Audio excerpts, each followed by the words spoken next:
আয় আল্লাহ, আমি 40 বছর যাবত গুনাহ করি, কেউ জানে না।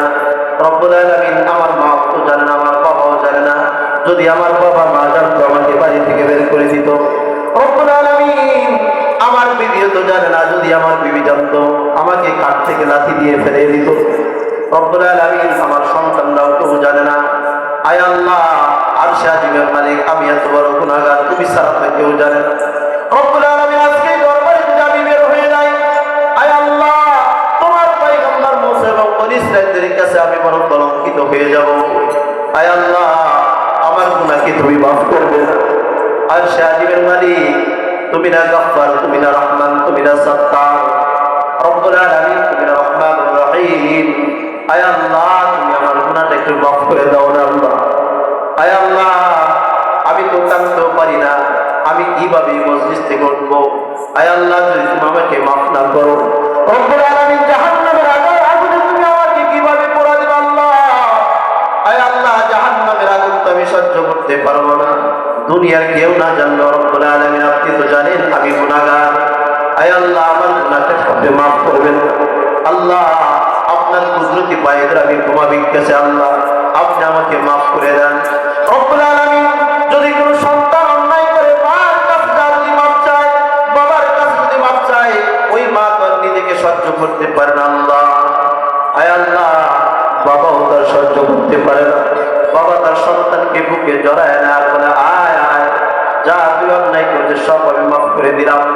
রব্বুল আলামিন, শুনেছি তোমার পয়গম্বর মুসার জবানে, আরশে আজিমের মালিক, তুমি নাকি মাতা পিতার চাইতে আরো বড় দয়ালু। রব্বুল আলামিন, তুমি কি আমাকে মাফ করবে না? আল্লাহর কাছে বারবার আল্লাহর বান্দা মাফ চাইছে। আল্লাহর পয়গম্বর মুসা আলাইহিস সালাম উপর দিকে তাকায় দেখেন আসমানে মেঘ হয়ে গেছে। আল্লাহু আকবার বলেন, আরো বলে আল্লাহু আকবার।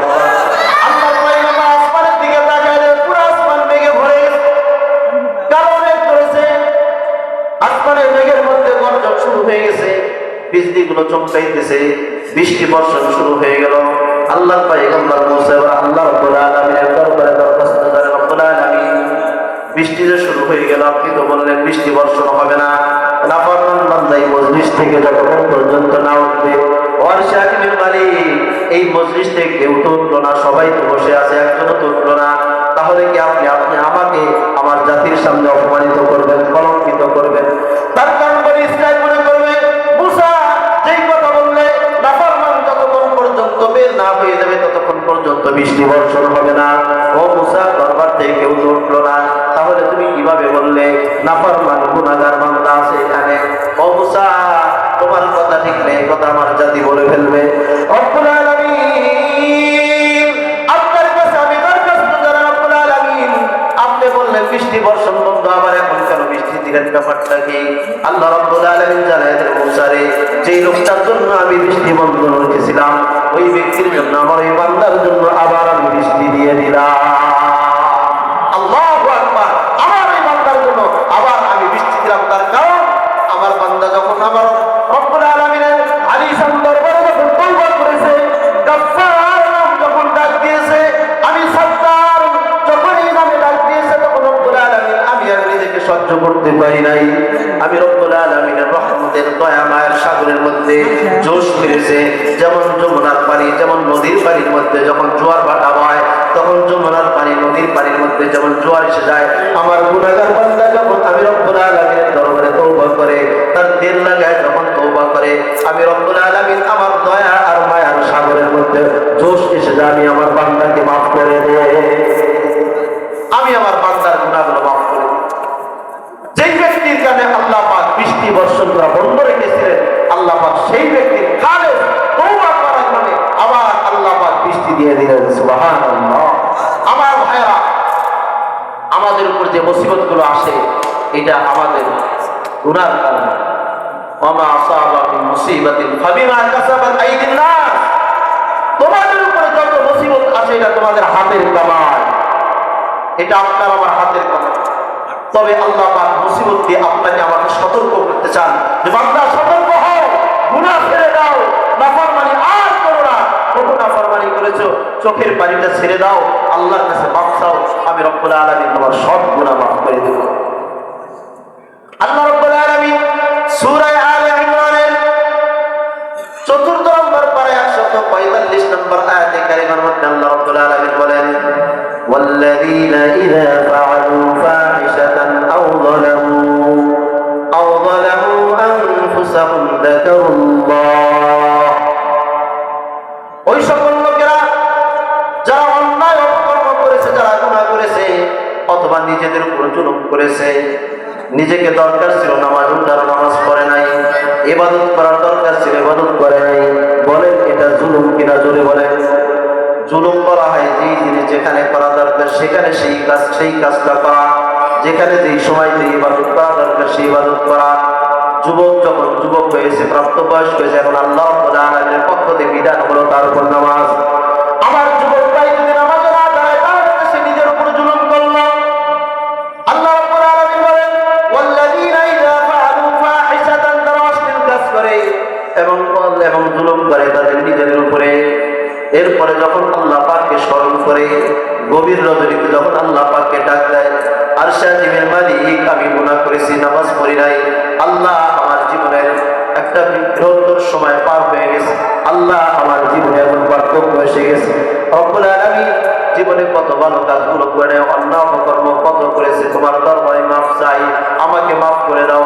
রব্বুল আলামিন বান্দার গুনাহগুলো মাফ করতে দেরি করেন না।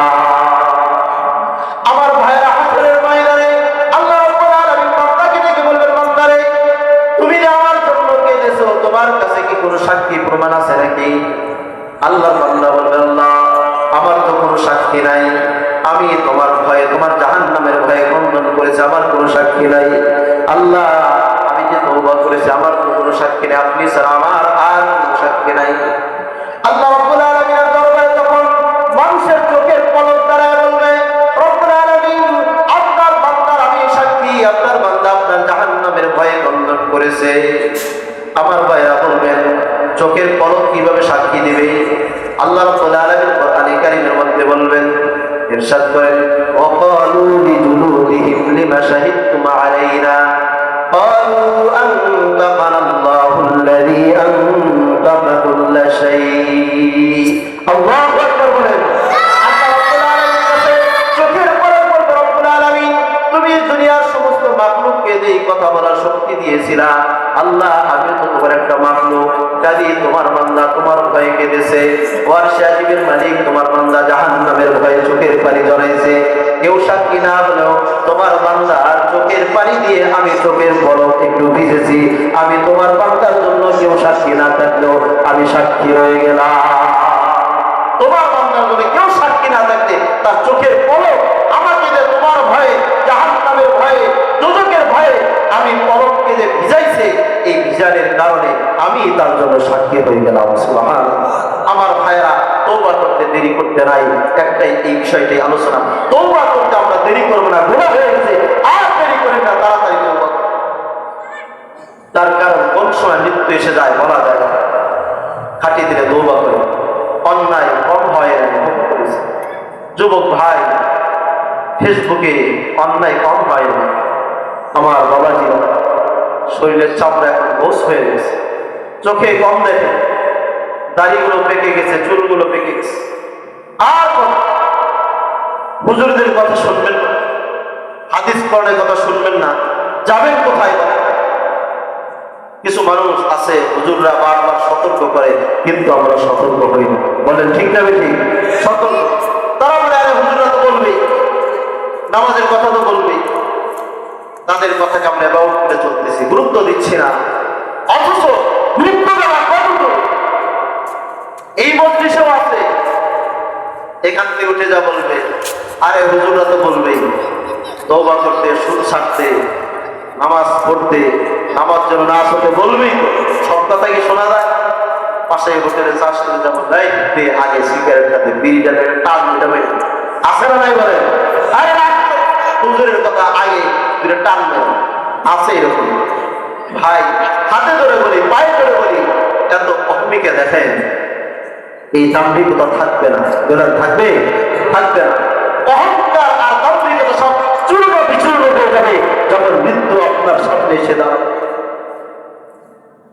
আল্লাহর পয়গম্বর মুসা রব্বে কারীমের কাছে, আল্লাহ রাব্বুল আলামিনের কাছে দরখাস্ত জানালেন, রব্বুল আলামিন তোমার কাছে একটা দরখাস্ত, তোমার এই বিশাল আসমান, বিশাল জমিন, এই বিশাল আসমান জমিনের মধ্যে আমার কত উম্মত রয়েছে, রব্বুল আলামিন দুনিয়াতে কত মানুষ রয়েছে, তোমার কাছে আমি একটু জানতে চাই, রব্বুল আলামিন তোমার বান্দাদের মধ্যে সবচাইতে তোমার নাফরমান আর গুনাহগার বান্দাকে।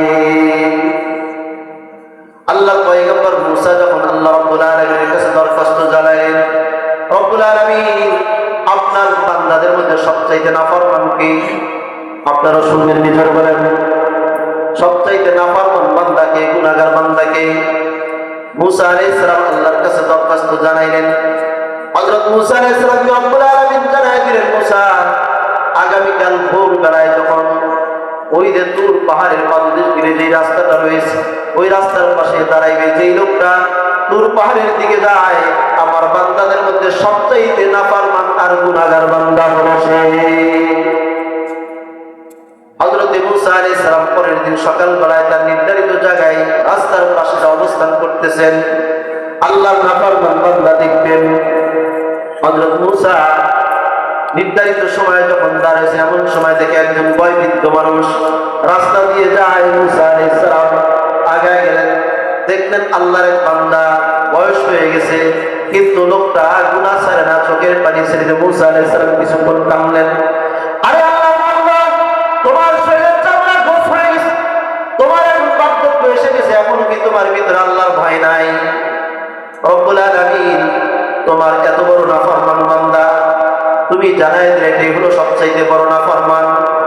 ঠিক আছে, আল্লাহর পয়গম্বর মুসা আলাইহিস সালাম লোকটাকে বাড়তি কিছু বললেন না, বাড়িতে চলে আসলেন। হযরত মুসা রাতের বেলায় কৌতূহল জাগলো, রব্বে কারীমের কাছে, আল্লাহ রব্বুল আলামিনের কাছে সবচাইতে গুনাহগার বান্দা সম্পর্কে জানতে চাইলাম। তাহলে এবার সবচাইতে আল্লাহ রব্বুল আলামিনের নেককার বান্দাটাকে একটু জেনে নেওয়া দরকার। কি বলেন, আছে না দরকার? সবচাইতে বুজুর্গবান বান্দাকে, আল্লাহর ওলিকে, আল্লাহ তাআলা নেককার বান্দাকে, এটাও মুসা আলাইহিস সালামের অন্তরে কৌতূহল জাগলো যে দেখি আল্লাহ সবচাইতে বড় নেককার মাহবুব বান্দাকে। আমার ভাইরা, বর্তমানে এই সময় আল্লাহ তাআলার মাহবুব বান্দা হলো তারা, সবচাইতে বুজুর্গ হলো তারা যাদের কোনো গুনাহ নাই, যাদের গুনাহ, যারা গুনাহ করে না তারা হলো বুজুর্গ। পাঁচ ওয়াক্ত নামাজ পড়ে, বিধিবিধানগুলো আল্লাহ পাকের শরীয়তের বিধানগুলো মানে, শরীয়ত মানে না এরকম কথা মুক্ত উচ্চারণ করে না, আল্লাহর দ্বীনকে মেনে নেয়, শরীয়তকে মানে, আল্লাহর বিধানকে মানে, আল্লাহর দ্বীন ও ইসলামের সাথে কোনো কটাক্ষ করে না, দ্বীন ইসলামকে সে পরিপূর্ণ মানে, মানার পরে গুনাহগুলো করে না, এই লোকটাই সবচেয়ে বুজুর্গ। বুজুর্গ হওয়ার জন্য বিশাল বড় পাগড়ি আর লম্বা জামা পরলেই বুজুর্গ হওয়া যায় না। বুজুর্গ তো সে যে নামাজ ঠিক মতো আদায় করে, নামাজ ছাড়ে না, নামাজের প্রতি যত্নবান হয়, নামাজ কখনো কাজা দেয়। কেমন করে ঘুমাও তুমি, কেমন করে ঘুমাও তুমি, ফজর করে কাজা, এমনও তো হতে পারে জোহরে জানাজা তোমার, এমনও তো হতে পারে জোহরে জানাজা। বলে ঠিক না? কেমন করে ঘুমাও তুমি, কেমন করে ঘুমাও তুমি, ফজর করে কাজা, এমনও তো হতে পারে জোহরে জানাজা তোমার, এমনও তো হতে পারে জোহরে জানাজা। মুসলিম হয় না জন্ম নিলে মুসলমানের ঘরে, কাফের মুমিন তফাৎটা হয় সালাতের উপরে, ও মানুষ নামাজের উপরে। মুসলিম হয় না জন্ম নিলে মুসলমানের ঘরে, কাফের মুমিন তফাৎটা হয় সালাতের উপরে। এ জীবনে হয় না যেন, এ জীবনে হয় না যেন নামাজ তোমার কাজা, এমনও তো হতে পারে জোহরে জানাজা তোমার, এমনও তো হতে পারে জহরে জানাজা। কেমন করে ঘুমাও তুমি ও মানুষ, কেমন করে ঘুমাও তুমি ফজর করে কাজা। এমনও তো হতে পারে জহরে জানাজা তোমার, এমনও তো হতে পারে জহরে জানাজা। আমার মুসলমান ভাইরা, অহংকার আর দাম্ভিকতা দেখাবেন না। নামাজের জন্য একটু আপনি দরদি হন, নামাজকে ছেড়ে দিন না আমার ভাই। নামাজ যদি ছেড়ে দেন, হাসরের ময়দানে, কিয়ামতের ময়দানে, কবরে আপনার হিসাব দিতে হবে। কবরে সবচাইতে যেই জিনিসটার জন্য আযাব হয় মুসলমানের, সবচাইতে কবরে বেশি আযাব হয় নামাজ ছেড়ে দেওয়ার কারণে আর পেশাব থেকে বেঁচে না থাকার কারণে। আল্লাহর বান্দা যখন কবরে যাবে, কবরে যাওয়ার পর কবরের মাটি তাকে এমন শক্ত করে ঝাঁকি দিবে, কবরের মাটি তাকে এমন করে চাপ দিবে, তার পাঁজরের হাড়গুলো ভেঙে চুরমার হয়ে যাবে। বেনামাজির লাশটা যখন কবরে রাখিবে, বেনামাজির লাশ যখন কবরে রাখিবে,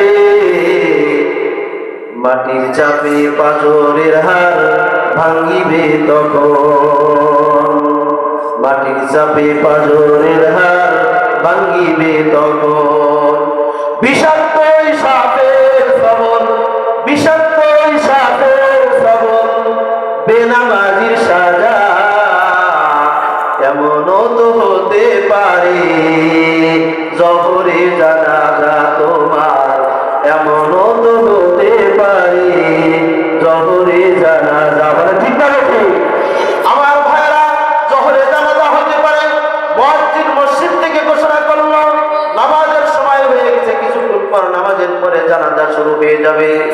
জানাজার লাশের ঘোষণা হয়ে গেল, কিন্তু দেখা গেল একজন লোকের কাছে লাশের ঘোষণা হলো, কিন্তু দেখা গেল দুইটা লাশের জানাজা হবে। ব্যাপার কি? ঘোষণাটা হলো একজনের, কিন্তু দুইটা লাশ কেন? কে বলেছে, কে বলেছে, কে ঘোষণা করলো? শোনো, ওই লোকটা যে ঘোষণা করেছিল, যে লোকটা ঘোষণা করেছিল অমুকে মারা গেছে, সে তো ঘোষণা করেছে, কিন্তু ঘোষণার পরে আল্লাহ রাব্বুল আলামিন তাকেও দিয়ে গেছে। এই জন্য ঘোষণাকারী এখন লাশ হয়ে গেছে। আমার ভাইরা, মুসলমান আমরা, আমাদের মৃত্যু আসবে ভাইজান, কিন্তু খাটি দিলে তওবা করে যেন আমরা কবরে যাইতে পারি। আল্লাহর পয়গম্বর মুসা আল্লাহর কাছে দরখাস্ত করে, রব্বুল আলামিন তোমার কাছে আমার দরখাস্ত, জানলাম তো তোমার গুনাহগার বান্দাকে দেখলাম, সবচাইতে নাফরমান বান্দাকে দেখলাম। ওয়াসিমের মালিক আল্লাহ রাব্বুল আলামিন, আপনার কাছে আমি জানতে চাই আপনার সবচাইতে মাহবুব আর প্রিয় বান্দাটাকে আপনি একটু আমাকে দেখায় দেন আল্লাহ। হযরত মুসা আলাইহিস সালাম আল্লাহর কাছে দরখাস্ত করলেন।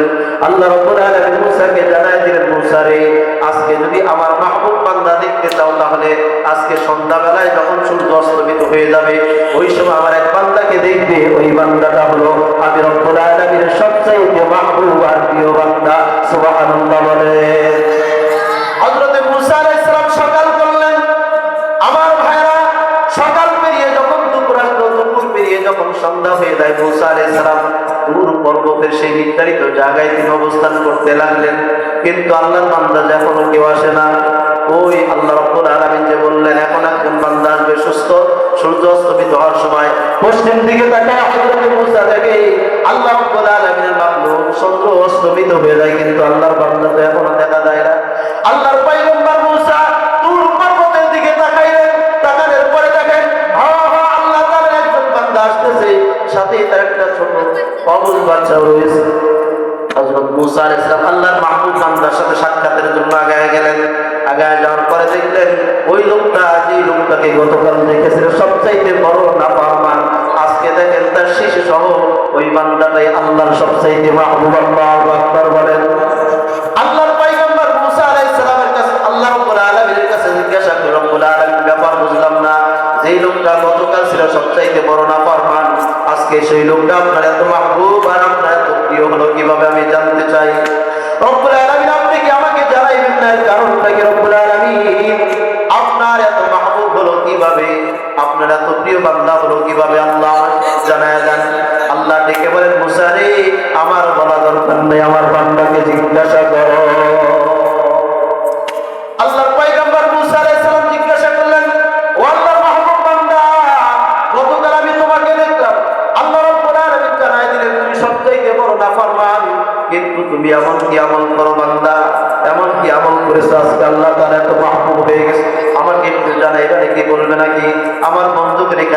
জিনিস জেনে রাখেন, কোন নবী কিন্তু গায়েব জানে না। জোরে বলেন, গায়েব জানে? জোর বোঝেন নাই কথা আমার? কোন নবী গায়েব জানে না? জানে? কোন নবী গায়েব জানে? পীর সাহেব মনে হয় জানে। কি বলেন, জানে? আসতে বলেন, জোরে বলেন, জানে? গায়েবের মালিক একমাত্র কে? এইভাবে বললে আরো জোরে বলেন, কে? জোরে বলেন, আল্লাহ। গায়েবের মালিক একমাত্র কে? গায়েবের খবর কে রাখেন? জোরে বলেন। কোন ভণ্ড যদি বলে আমি গায়েবের কথা বলতে পারি, জানতে পারি, বুঝাইতে পারি, তাহলে মনে রাখবেন সে নিশ্চিতই ভণ্ড, শয়তানের দোস্ত, শয়তান। দেখেন না বড় বড় বাবরিয়ালা জট দেখছি এমন এমন কথা বলে, নামাজের দরকার নাই, সেজদার মধ্যে একটা সেজদা হলে যথেষ্ট। জোরে বলেন নাউজুবিল্লাহ। আরো জোরে বলেন নাউজুবিল্লাহ। আপনারা নাউজুবিল্লাহ বলতে পারেন, সেজদার মধ্যে একটা সেজদা হলে যথেষ্ট। পর সেজদা কবে আসবে আল্লাহ ভালো জানে। পর নামাজ, নামাজ না পড়ে ঈমান আছে, বলেন এরকম? হ্যাঁ, নামাজ না পড়ে ঈমান আছে। কত বড় অহংকার! তাই নামাজ না পড়ে ঈমান আছে? ঈমান তো আছে। হ্যাঁ, আপনি যেহেতু মুসলমান, ঈমান আছে, কিন্তু আপনার ঈমানটা আপনাকে পশ্চিম দাঁড় করাইতে পারে না, মসজিদে আনতে পারে না।